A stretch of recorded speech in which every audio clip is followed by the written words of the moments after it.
All right, so we were proceeding up the grade towards Crestwood, and I was following him. We had passed two big rigs on the right, and as we got past him, then there was a clearing. The roadway was straight, and he kind of veered to the right a little. I got along his left-hand side.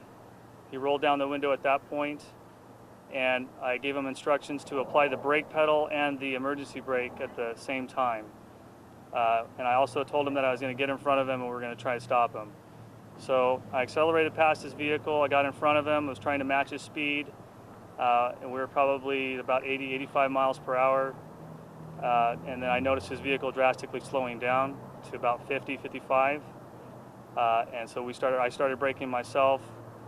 And finally he came to a stop in the number 1 lane, and I stopped in front of him, backed up, and basically put my patrol car directly in front of his vehicle, making contact with its bumper so that if it were to try to take off again, it wouldn't go anywhere, hopefully. At that point, I exited my patrol car and opened the driver's door of the Prius. I didn't hear anything. It appeared that the engine was shut down at that point.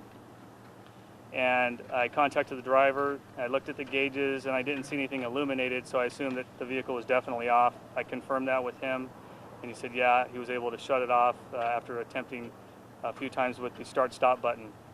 At that time, he was visibly shaken and seemed to be in shock and on an adrenaline rush from having to deal with the situation, from my experience.